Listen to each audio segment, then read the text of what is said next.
नमस्कार मित्रांनो, मी मिलिंद विनायक काणे.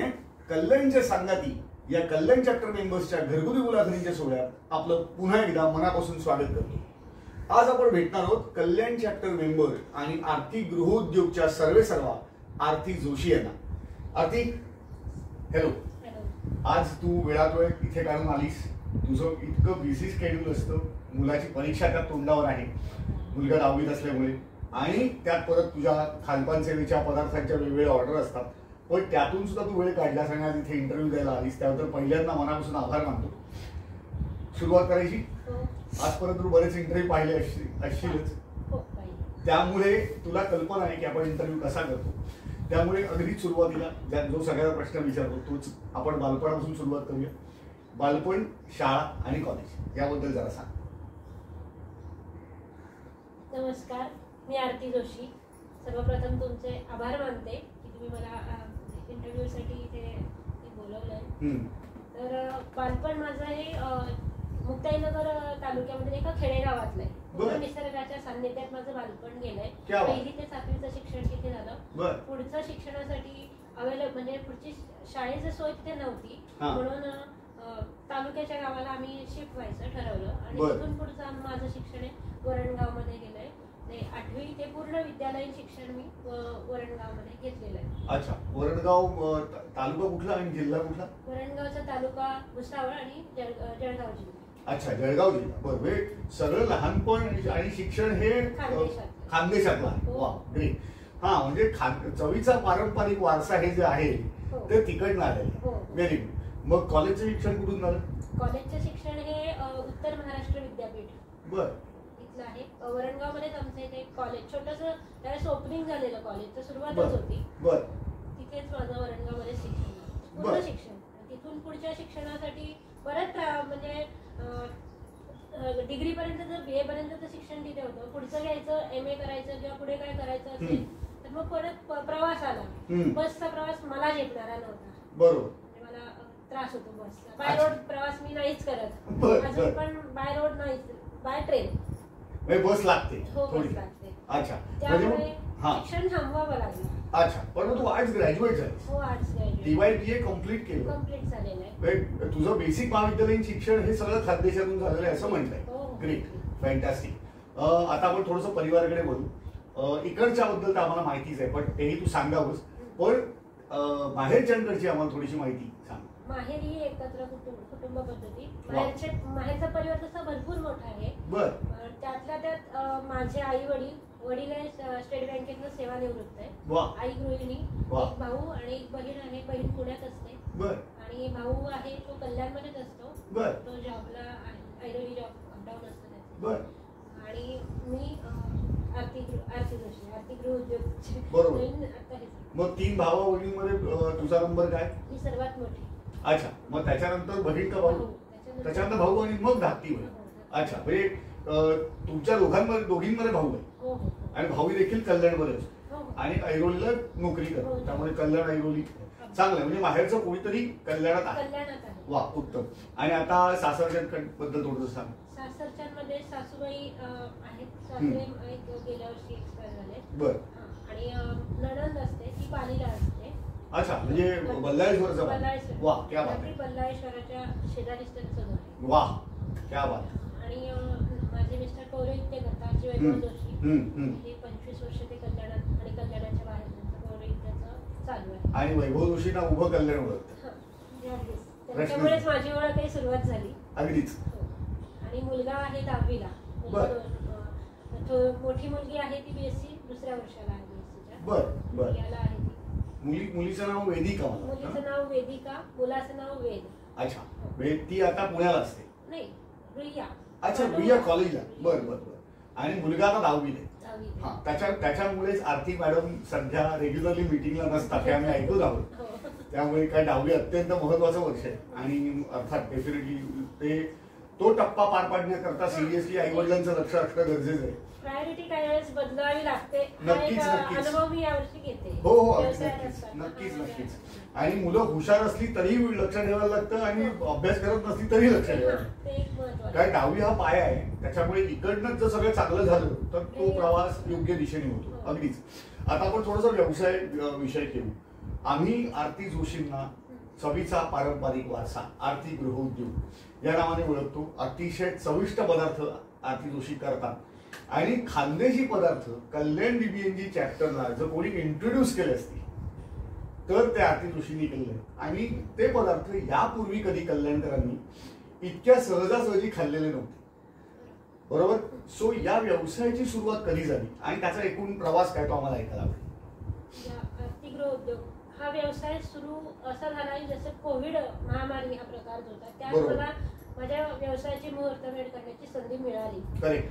म्हणजे आर्थिक अडचण म्हणावी तर त्या अडचणीतनच या व्यवसायाचं एक उगम झाली आपण असं म्हणू शकतो. बरोबर. कारण तो प्रवास करत असताना 6 जणांची पारिवारिक जी जबाबदारी असते ती सांभाळत असताना पौरोहित्याचा जो व्यवसाय होता तो त्या दरम्यान बंदच होता. आपण काहीतरी आपण आतापर्यंत जे शिकलो आहे, आता नोकरी या वेळेत आपल्याला मिळत नाही नक्कीच, पण मग जे शिकलो आहे त्यातनंच आपल्याला काहीतरी नवीन करावं लागणारच आहे आणि ते काय केलं पाहिजे या विचाराने माझा आर्थिक गृहोद्योग सुरुवात झाला. अगदी सुरुवात झाली ती लाडू आणि घरगुती सर्व प्रकारच्या पिठांनी. वेगवेगळे लाडू म्हणजे त्यातलाच गुळपापडी, ड्रायफ्रुट्स असे प्रकारचे जे काय लाडू होते. बाहेरचा जगा याच्यातला बघितला आपण त्या हॉटेल वगैरे बंद होत्या, घरगुती पदार्थांना तेव्हा भरपूर वाव मिळाला. बरोबर. आणि सुरुवातच एकदम दणक्यात झाली. म्हणजे असं कस्टमर म्हणजे ग्राहक शोधायला बाहेर कुठे पडावं लागलं नाही. व्हॉट्सअप स्टेटस जरी आपण ठेवलं तरी भरपूर त्यातनं आपल्याला ऑर्डर्स मिळून व्यवसाय म्हणजे मुहूर्तमेढ अगदी छान याच्याने झाली. अगदीच प्रश्नच येत नाही. आणि मला असं वाटतं की कोरोनाने जशा अडचणी उत्पन्न केल्या तशाच संधीही दिली. ज्यांना संधी घेता आली त्यांची ही संधी फळालाही आली आणि उत्तम व्यवसाय त्या काळात करता आला. ते व्यवसाय जेव्हा सुरू झाले ते व्यवसाय आत्ताही त्याच तेजीने चालू आहे हे एकंदर पाहण्यात आलेलं आहे. त्यापैकीच तुला ती संधी मिळाली आणि तू ती 100% उचललीस, यात काहीच वाद नाही. म्हणजे गुळपापडी हे तर मी इतके वेळा ऐकलेलं आहे की अरे एकदा फक्त आरतीच्या हातची गुळपापडी खाऊन बघू आणि मग त्याच्यात सगळे खानदेशी पदार्थ. म्हणजे मी जरी खवय्ये नसलो तरीही मला ते पदार्थ चाखण्याची सवय लागली. याला कारण आरती जोशींचा हात आहे असं म्हणता येईल.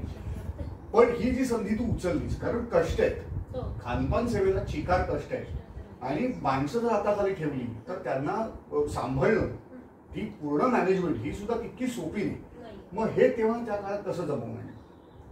त्या काळात ते जमवणं म्हणजे त्यावेळेस बाहेरचा व्यक्ती तर आपल्याला आतमध्ये येऊ देणं शक्यच नव्हतं. बरोबर. पण मी आणि माझे मिस्टर आम्ही दोघांनी मिळून ती संधी सोनं करण्याचा प्रयत्न केलेला आहे. बरोबर. म्हणजे एका वेळी 30-30 किलो दिवाळीची चकली आम्ही दोघांनी मिळून भाजणी तयार करण्यापासून पूर्ण ती तळेपर्यंत लास्टची पॅकिंग करेपर्यंत सगळं आम्ही दोघांनी मिळून केलेलं. वाह 30 किलो. हो, अगदी 30-30 किलो चकली आम्ही. वाह कौतुकास्पद. जर कधी विचार केला तर दोघांनी मिळून 1 किलो चकली कधी तळून बघितली नव्हती. ती 30 किलो अगदी दिमागात तळून घरभर आमचा एक मॉल तयार झाला असं जरी म्हटलं तरी. खरंय. आणि मी जेव्हा तुझ्या घरी आलेलो आहे तेव्हा मी तो मॉल कसा असतो रॅक मधले पदार्थ बघितलेले आणि मला नक्कीच कल्पना आहे की त्या काळात काय कष्ट करावे लागले असतील. पण त्या कष्टाचं चीज झालं आणि आरतीचं नाव व्यक्तिशः कल्याणात झालं असं म्हणता येईल निश्चितपणे. मला त्याचा आनंद आणि अभिमानही म्हणता येईल आपल्याला की आपल्याला आपल्या नवऱ्याबरोबर म्हणजे त्यांच्यासोबत असताना हे माझे मिस्टर त्यांच्या नावाने आपल्याला ओळखणारे शास्त्री भरपूर असतात. बरोबर. पण इतक्या खेडेगावातनं इथे येऊन माझ्या नावाने ओळखणारे मला स्वतःला आता मला भेटायला लागले. आरती म्हणजे आरतीचा नवरा का, आरतीचा मुलगा का असे ओळखणारे मला आता आहेत. जास्त आनंद आहे. प्रश्नच नाही. आणि ही खरोखर अभिमानास्पद गोष्ट आहे. कारण आरती गृहोद्योगमुळे तुझी स्वतःची स्वतंत्र ओळख निर्माण झाली. आणि माझं स्वतःच असं मत आहे की प्रत्येक व्यक्तीला हा संपूर्ण अधिकार आहे जन्मजात की स्वतःची ओळख निर्माण करता आलीच पाहिजे. आणि ते आपल्याच हातात असतं आणि ते तू खंबीरपणे केलंस, खचून न जाता. कोरोनासारख्या कठीण काळात याबद्दल विशेष अभिनंदन. त्याच काळात बीबीएनजीची संधी चालून आली आणि मला असं वाटतं की आपले डीसी नितीन इत्रानी यांनी त्याला पहिल्यांदा प्रोत्साहन दिलं आणि तुला इंट्रोड्यूस केलं की बाबा अशी अशी एक संधी आहे आणि तू बघ. म्हणजे तुम्ही दोघांनी विचार करावा. म्हणजे तुझ्याशी आणि वैभवशी बोलताना सुद्धा मला हे वैभवने कित्येक वेळा सांगितलं आहे आणि तुम्ही ती संधी उचलली. सो बीबीएनजीत आल्यानंतर आर्थिक गृहोद्योग मोठा होण्याकरता किती वाव मिळाला? बीबीएनजीत आल्यानंतर मी शून्य होते आणि त्या शून्यातनं मी माझा म्हणजे तो शून्य जसा मोठा होतोय तर आर्थिक गृहोद्योग हा जो नावारूपाला आला त्यात सर्वस्वी हातभार जास्त बीबीएनजीचा आहे. क्या बात, क्या बात. याच्यावरती याच्यापेक्षा जास्त मोठं मी काय सांगू शकते. त्यात म्हणजे नितीन इत्राज आपले डीसी यांनी जे काय आम्हाला सांगितलं की असं तिथे तुम्ही करू शकताय, तुम्हाला एक तुमचा व्यवसाय सादर करताना एक नाही अनेक लोकांसमोर करता येणार आहे आणि आपल्या लोकांमध्ये म्हणजे ब्राह्मण लोकांमध्ये आपल्याला एका छताखाली भरपूर गोष्टी त्या मिळतात. त्यासाठी मी ऑनलाईन होतं त्यावेळेस जॉईन झाले तर आणि नंतर मग जसं पंडितवाडीत वगैरे मीटिंग सुरू झाल्या मग तिथे त्यावेळेस मी जिथे गेले तर मला माझा आर्थिक गृहोद्योग हे नाव सांगताना सुद्धा मी लटपटायचे असं म्हटलं तरी चालेल, पण तिथूनच माझा विकास, माझा स्वतःची इम्प्रुव्हमेंट तिथे जास्त झाली. व्यवसाय तर माझा वाढीच लागलाच. व्यवसायाला म्हणजे आर्थिक गृहोद्योगला कल्याणपेक्षा बाकी शहरांमध्ये म्हणजे पुणे, औरंगाबाद सारख्या शहरात पण माझे पदार्थ बीबीएनजीमुळे पोहोचले. तिकडे ते पदार्थ तयार होतात, वाळवणं खरोखर तिकडे भरपूर ऊन वगैरे असतं, तिकडे तयार होतात. औरंगाबाद, धुळे, जळगावच्या बिबड्या कल्याणात मिळतात म्हणून जळगावून येणाऱ्या लोकांनी पण बिबड्यांची म्हणजे एक मला अभिमानास्पद प्रश्न घेत नाही. सो बीबीएनजीचा हातभार प्रचंड होता. म्हणजे मी असं म्हणेन की बीबीएनजीने हात दिला म्हणजे असं म्हणून बीबीएनजीने साथ घातली, तू त्याला प्रतिसाद दिलास आणि वैभवचं म्हणजे तुझ्या मिस्टरांचं त्याला तितकंच तोडीस तोड तुला पाठबळ होतं आणि तुम्ही दोघांनी एकत्र म्हणून त्या काळात जे कष्ट केले त्याच्यानी त्या कष्टाचं चीज झालं आणि आर्थिक गृहोद्योग घराघरात पोहोचला. सो ही जी संधी तुझ्याकडे आली, तू आता जसं म्हणालीस की आर्थिक गृहोद्योग हे नाव सांगायला सुद्धा लटपटायचंय हातपाय किंवा कसं बोलू इतक्या लोकांमध्ये. सो ओव्हरऑल हा प्रोग्रेस कसा झाला? ओव्हरऑल हा प्रोग्रेस होताना असेच म्हणजे आपण तिथे ज्यावेळेस एकतर माझं स्वतःचा असं व्यावसायिक अनुभव काहीच नाही. बरोबर. सुरुवात केली अगदी व्यवसायाने. ह्याच्या आधी मी नेटवर्किंग फोरम मध्ये काम कधीच केलेलं नाही. बरोबर. पण केलेलं आपण ओरिफ्लेम, ड्रीम टच, छोटे मोठे बरंच काही केलेलं आहे. त्यात मला माझ्या कलाकुसर स्वतःच भरपूर आहे. म्हणजे सॉफ्ट टॉईज तयार करणं, मोत्याचे मैरपी वगैरे हे असं विणकाम, शिवणकाम या गोष्टी आपण माहेरी पावल्या वेळात लहानपणी शिकलेल्या असतो. त्या इथे मी भरपूर केलेल्या आल्यानंतर. असंही आहे की नोकरीसाठी जॉबसाठी कधी प्रयत्न केला नाही, तेही मी भरपूर केलेले. पण शेवटी कल्चरचा जो प्रभाव असतो माणसावर तो खूप होता आणि त्याचमुळे की काय जॉब मला नाही शक्य झाला. बरोबर. त्या काळात हो. पण त्याच्यानंतरही बऱ्याच वेळा अशा वेगवेगळ्या कंपन्यांमधनं आर्थिक हातभार आपल्याला आपल्या कुटुंबाला लावता येतोय का यासाठी मी प्रयत्न करत राहिले. बरोबर. पण एक पॉज झाला, असा खूप मोठा पॉज झाला. बरोबर. आणि त्यात मग ज्यावेळेस गृहोद्योगची माझी सुरुवात झाली मी बीबीएनजी जॉईन केलं. बीबीएनजी मध्ये जॉईन करताना एकदम 30-40 अशा व्यक्तींसमोर बोलताना एका 4 मिनिटांच्या दडपण आलं मला ते. पण तिथे गेल्यानंतर सगळ्यांनी इतकं छान सांभाळून घेतलं म्हणजे अशी अपेक्षाच नव्हती की मी इथे 4 वर्ष टिकणार आहे. बरोबर. खरंय. ऍब्सोल्युटली. म्हणजे मला सुद्धा असं जाणवतं आणि आठवतं अगदी लख्खपणे की लाजणारी बुजणारी स्वतःच्या कोशात असणारी आरती जेव्हा तू एक 4-5 महिन्यांपूर्वी प्रेझेंटेशन केलं तुझं स्वतःचं बिझनेस प्रेझेंटेशन, 5 महिन्यांपूर्वीची प्रेझेंटेशन करणारी आरती आणि 4 वर्षांपूर्वीची आरती याच्यात जमीन आसमानचा फरक जाणवला. आणि याचं सगळं श्रेय तुझ्या मेहनतीला आहे की 4 चौघांमध्ये येऊन बोलायला स्वतःला सुद्धा लागतं तर 4 लोक एक्सेप्ट करतात. तर ती जी मेहनत तू केलीस ही खरोखर काबिल आहे, म्हणजे यात काही वादच नाही. पण आता मला त्याच्यात एक सुचलेला प्रश्न की सुरुवातीचे दिवस बीबीएनजीच्या मीटिंग्स आणि आत्ताच यात काय फरक जाणवतो? सुरुवातीचे दिवस आहे माझं 1 मिनिटचं प्रेझेंटेशन म्हणजे 1 मिनिट देताना आपल्याला ती टर्न आपली जी त्याच्या आधीच आपली सुरुवात होते.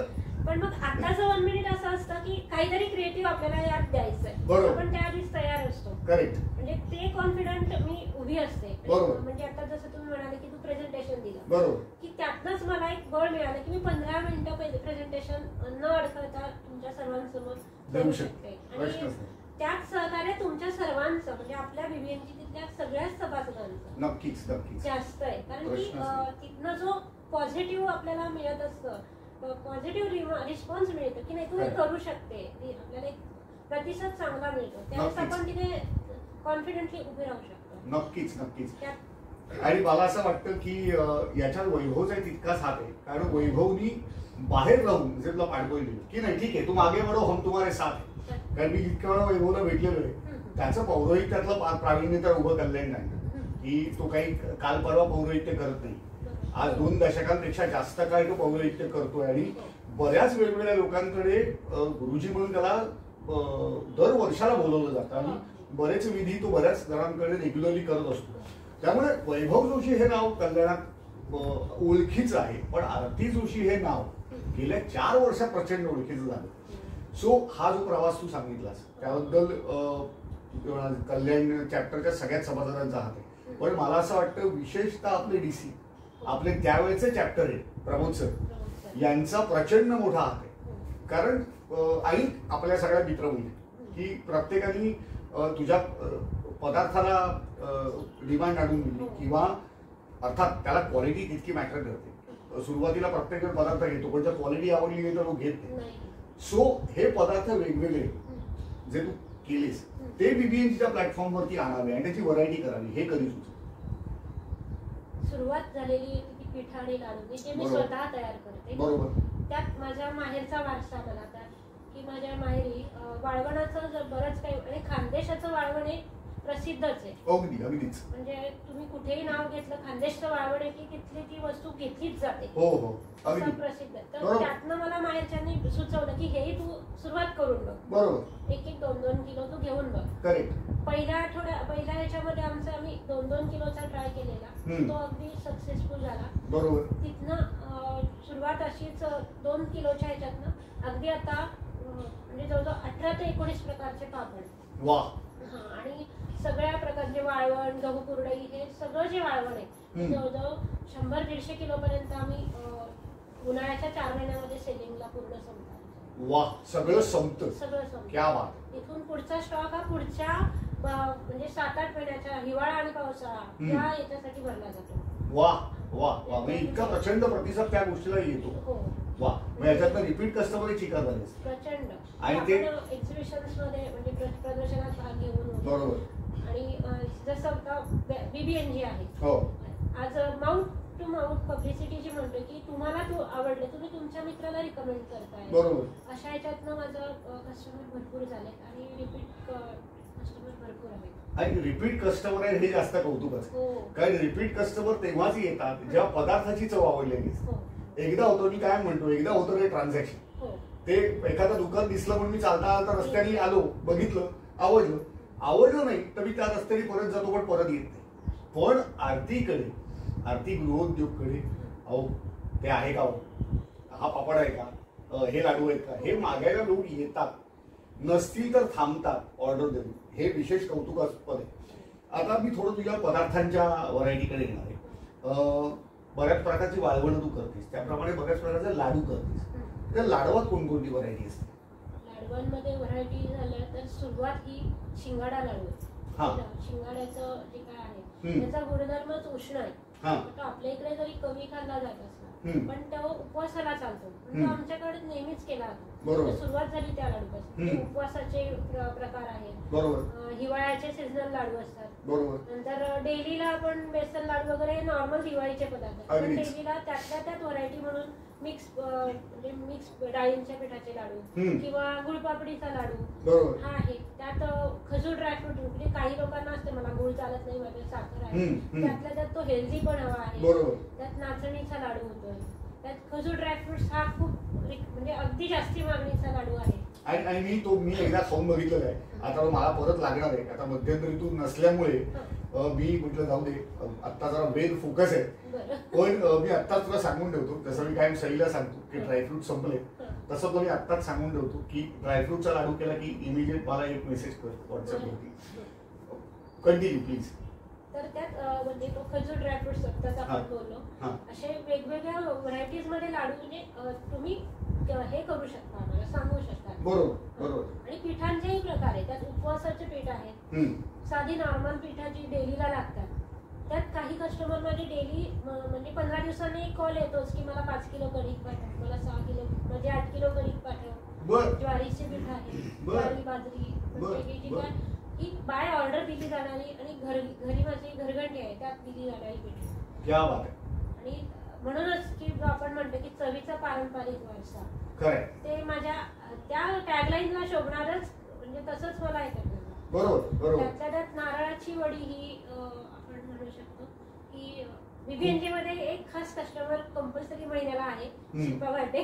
अगदी नाव घेऊन सांगू शकते अगदी आदल्या रात्री पण आरती मला उद्या 1 किलो वडी लागणार आहे असं म्हणजे ती डायरेक्ट सांगूनच येते. आपण ती आपल्याकडनं हे नाही तिचा लागणार आहे आणि तू ती देणार, संपला विषय असा असतो. म्हणजे असे काही पदार्थ आहेत की ती त्या व्यक्तींपर्यंत पोहोचले आणि ती त्यांनी म्हणजे त्या ह्याच्यानुसारच त्यांनी तिथे ते ठेवलेलं की हा तू मला द्या, आणि तसे कस्टमर तयार झाले. ऍब्सोल्युटली. आणि सर्वात महत्वाची गोष्ट, नारळाची वडी म्हटली की आरतीच आठवते. हे फार महत्वाचं आहे. आणि हा हे प्रेमाचा हक्क आहे की तो तुलाच फोन करून सांगितला, तू मला माहिती आहे तू कसं करणार, मला करून हवंय.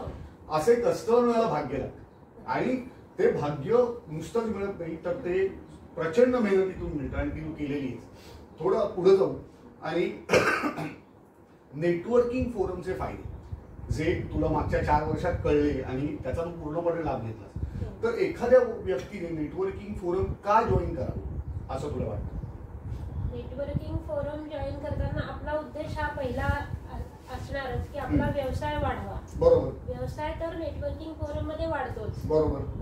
आपल्या पदार्थांची म्हणजे आपल्या याची गुणवत्ता जर हाय असेल, चांगली असेल, तर तिथे आपण टिकतोच. पण तिथे टिकताना आपले स्वतःचे आपला स्वतःचा विकास होतो. आणि अशी एक म्हण आहे की आपण माणूस ती शेवटच्या क्षणापर्यंत काहीतरी शिकतच असतो. नक्कीच.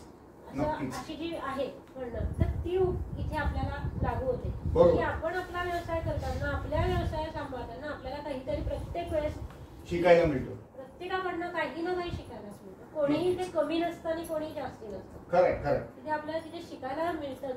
बरोबर. म्हणून त्या याच्याने जर विचार केला म्हणजे व्यवसाय वाढेलच. प्रॉफिट नसलेला प्रॉफिट असल्यावर हे सगळीकडेच असणार आहे. बरोबर. पण आपला स्वतःचा विकास होणं हे गरजेचं. या सगळ्या काळाच्या ह्याच्याने आपण पुढे चालत राहणं, अपग्रेड राहणं हे तिथे आपल्याला करता येतं. Fantastic, great. तुला असंही वाटतं का की बीबीएनजीच्या प्लॅटफॉर्मवर आल्यानंतर फक्त व्यक्तिमत्व विकास झाला नाही किंवा फक्त तू कॉन्फिडेंटली बोलायला शिकली, असं कधीच नसेल की आतीला बोलता येत नाही. फक्त जो बुजरेपणा होता की बाबा एकत्र 30-40 लोकांमध्ये जाऊन यापूर्वी कधी व्यक्त झालेली नाहीये, ते झालंच. आणि हे प्रत्यक्षदर्शी आहे, म्हणजे आम्ही सगळ्यांनी पाहिलेलं आहे, अनुभवलेलं आहे. क्रॉस चॅप्टर प्रेझेंटेशन सुद्धा अतिशय उत्तम केलेली आहे. पण बीबीएनजीच्या प्लॅटफॉर्मवर तर तुला असंही वाटलं का की मोठ्या लोकांच्याही ओळखी इथं झाल्यामुळे व्यवसाय वाढला मदत होतो?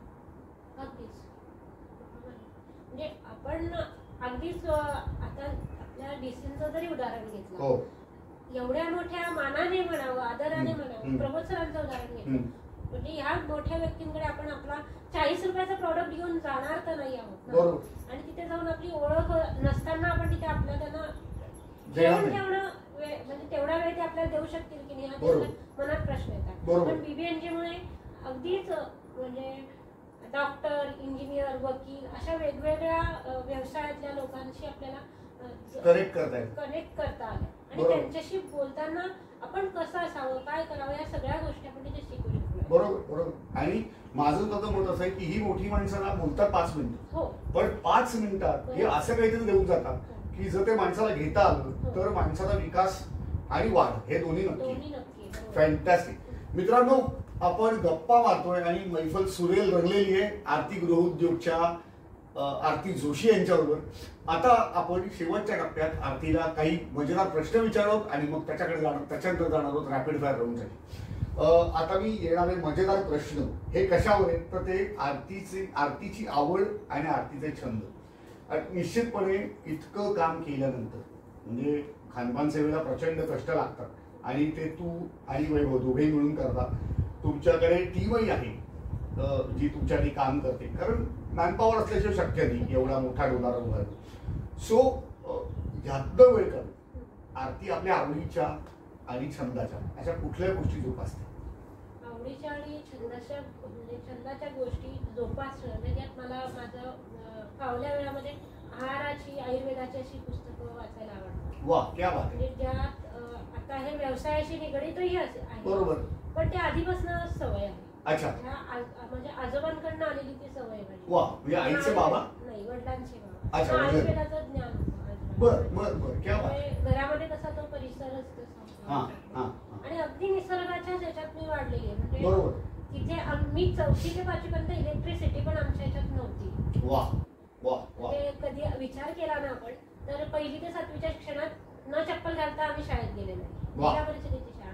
म्हणजे ह्या अशा निसर्गाशी जवळीक असलेल्या ह्याच्यात त्या कल्चरमधनं मी इकडे आले.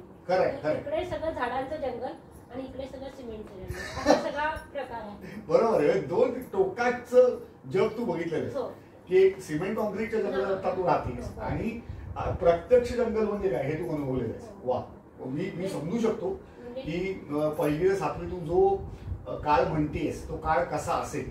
म्हणजे माइंड बी चप्पल न घालता चॅलेंज आहे जाणं. काहीच चॅलेंज नव्हतं त्यात. तेच बोलतो मी, शहरातल्या माणसाला ते चॅलेंज वाटू शकतो. पण जो मनुष्य अशा निसर्गरम्य वातावरणात राहिलाय त्याला चपला घालून मी का जातोय हे असं उलटा चॅलेंज वाटू शकतो. अतिशय सुंदर. म्हणजे मला असं ते खूप थ्रिलिंग वाटतंय.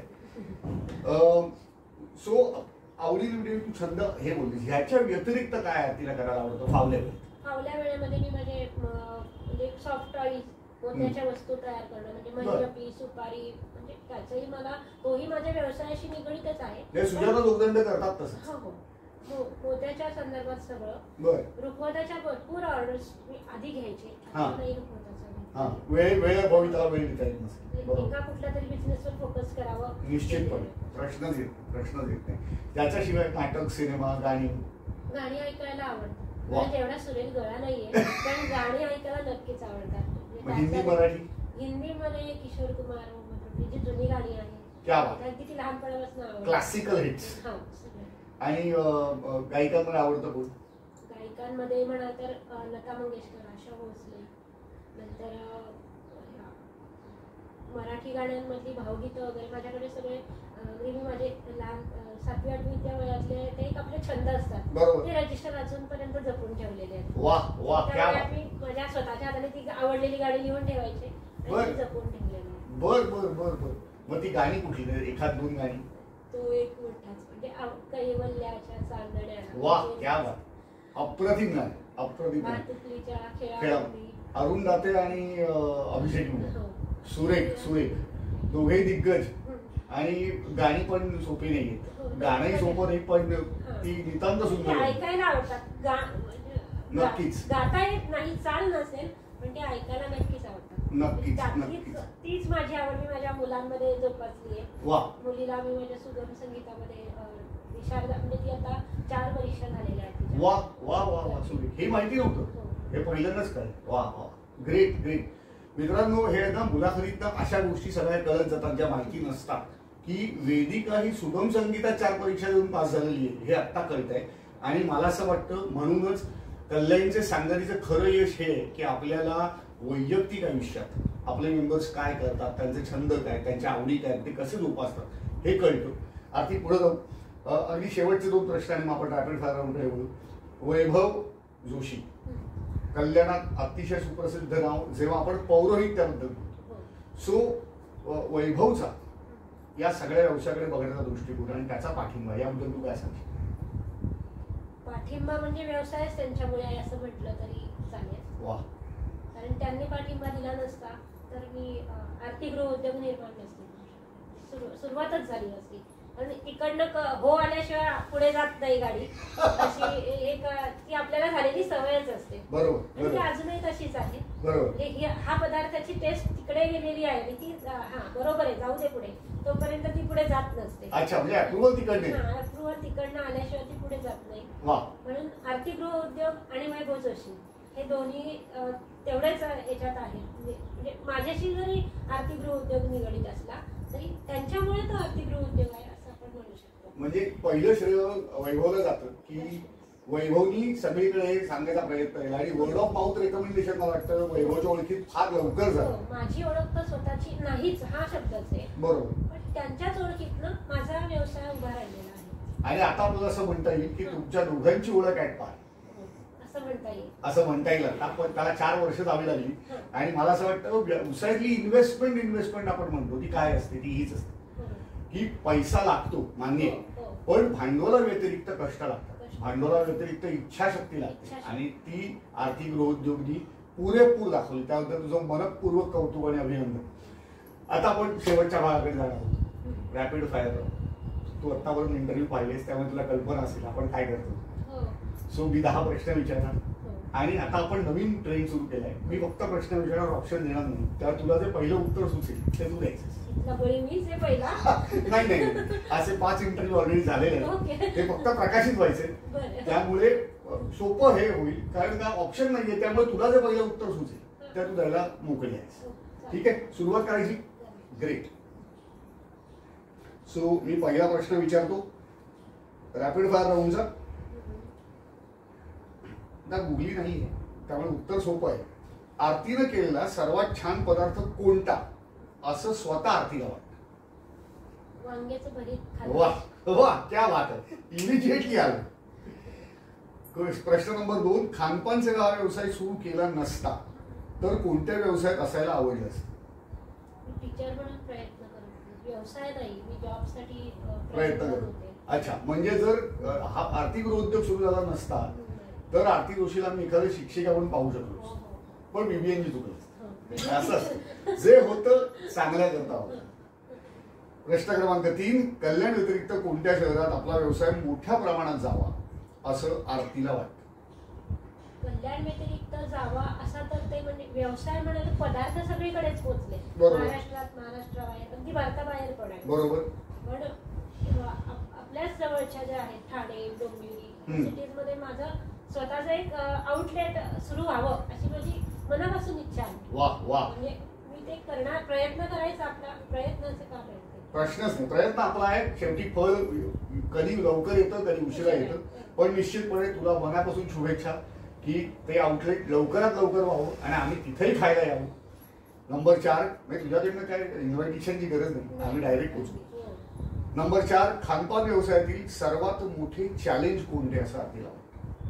आपले प्रतिस्पर्धी असतात व्यवसायामध्ये. बरोबर. त्यात सगळ्यात मोठं चॅलेंज म्हणणार की आपण हा पदार्थ अगदी आपल्या शरीराशी म्हणजे आतमध्ये जाणार आहे, पोटात जाणार आहे. बरोबर. तर त्याची शेल्फ लाईफ म्हणजे त्याचा टिकाऊपणा, त्याची गुणवत्ता आणि जो आपण कच्चा माल वापरतो त्याची प्रत ही सगळ्यात मोठी महत्वाची असते. आणि हे सगळं करत असताना आपल्याला आपली कॉस्ट, प्रॉफिट हे सगळं करता आलं पाहिजे. बरोबर. म्हणजे प्रॉफिटही सांभाळायचं आहे आणि क्वालिटी मेंटेन, हे सर्वात मोठं चॅलेंज आहे. वा, क्या बात आहे, प्रश्नच नाही. नंबर 5, मोकळ्या वेळेत आरती विरंगुळा म्हणून काय करते? मोकळ्या वेळेत मी सांगितल्याप्रमाणे मला ऑर्डर्स तर असतातच, पण तो वेळ विरंगुळा म्हणून पण असतो माझा की मी मोत्याचे ते साहित्य वेगवेगळं तयार करते. त्यातल्या त्यात मला महालक्ष्मी अष्टक हे जास्त प्रमाणात ऑर्डर्स असतात, ते मी जास्त देते.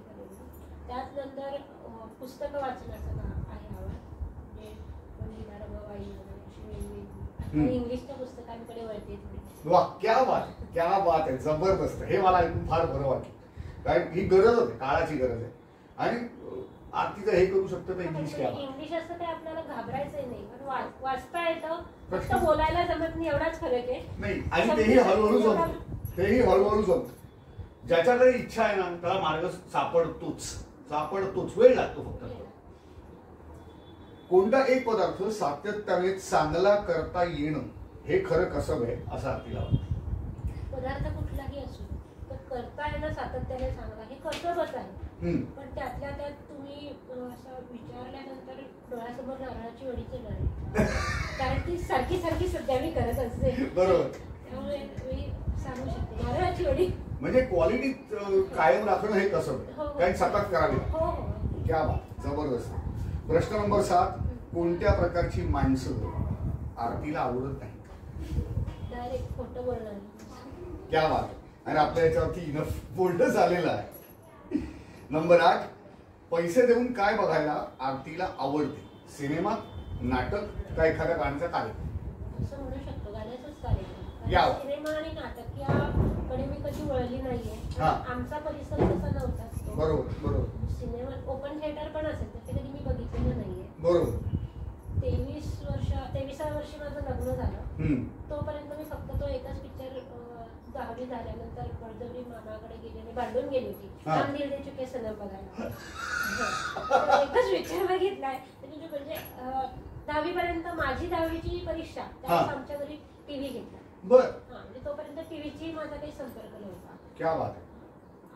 पंखा, टीव्ही, इलेक्ट्रिसिटीचा वापर खूप कमी प्रमाणात होता. बरोबर बरोबर बरोबर. त्यामुळे या गोष्टी, गाणे आवडायचे, रेडिओ होता, प्रश्नच नाही. त्यामुळे गाणे आवडणं, गाण्यांची आवड आहे. त्यामुळे गाण्याची अजूनही ती नाळ जुळलेली. म्हणजे पैसे देऊन जर काही बघायला जाईल आरती तर काय गाण्याचा.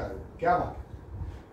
9वा प्रश्न, कोणतं एक कारण आहे ज्याच्यामुळे नेटवर्किंग फोरम जॉईन करण्याचा सल्ला आरती प्रत्येकाला देईल? नेटवर्किंग फोरम जॉईन करावाच, कारण आपण व्यवसाय वाढीसाठी नेटवर्किंग जॉईन करतोय. बरोबर. त्यात आपले कनेक्ट पण म्हणजे समूहाशी संपर्क जास्त येतो आपला. बरोबर. आणि स्वतःचा विकास तर होतोच. प्रश्नच. म्हणजे ही 2 कारण आहेत ज्याच्यामुळे नेटवर्किंग फोरम जॉईन करावा असा सल्ला. मी माझ्यावरनं उदाहरण देऊन असं जर म्हणतात, मी अगदी एकटी होती. बरोबर. माझा ग्रुप हा प्रकार काहीच नव्हता. करेक्ट. पण मी ज्यावेळेस बीबीएनजी जॉईन केलं तर आता ती माझी फॅमिली झाली. माझे मित्र आणि माझ्या मैत्रिणी जर कोणी म्हटलं तर मी बीबीएनजी कडे साथ दाखवते, कारण असा माझा कुठलाच ग्रुप नाही. बरोबर. असं असू शकतं की मी तिथे एवढी मिक्सअप नाही होते, बरोबर बरोबर, एवढा वेळ देत नाहीये. बरोबर. पण माझे मित्र आणि माझ्या मैत्रिणी हा जर संपर्क असेल तर बीबीएनजी कल्याण चॅप्टर एवढा. आणि ते तू हक्काने सांगू. हो अगदी. वा, क्या बात आहे. 9वा शेवटचा प्रश्न आहे, सध्याच्या व्यवसायाने शिकवलेली एक सर्वात मोठी गोष्ट कोणती असं आरती सांगेल? अविरत कष्ट. वाह, क्या बात आहे. मला प्रचंड आवडलं हे उत्तर. आणि अविरत कष्ट करणारा मनुष्य शेवटी सक्सेसफुलच होतो. आणि जे तू आत्ताच्या घडीला आहेस आरती, तू आज आलीस, वेळ दिलास आणि मनमोकळ्या गप्पा मारल्यास. तुझ्याबद्दल बरीच व्यक्तिगत माहिती आम्हाला कळली. तुझ्या कष्टांचं चीज होऊ दे, आर्थिक गृहउद्योग सगळीकडे पोहोचू दे आणि तुझं नाव दिगंत गाजले, या तुला शुभेच्छा. आज तू इथं आलीस आणि आम्हाला वेळ दिलास, त्यामुळे थँक्यू सो मच. मित्रांनो, आज आपण बघितला आर्थिक गृहउद्योगचा अविरत कष्ट असलेला प्रवास आणि खरोखर तो प्रेरणादायी आहे. मला आज इंटरव्ह्यू घेताना काही नवीन गोष्टी कळल्या, नवीन गोष्टी शिकायला मिळाल्या, काही गोष्टी रिफ्रेश झाल्या आणि खरंच अप्रतिम मुलाखत झाली. आज आपण हा भाग इथेच थांबवतोय. आज आपण ऐकलं आर्थिक गृहउद्योगच्या सर्वेसर्वा आरती जोशी यांना.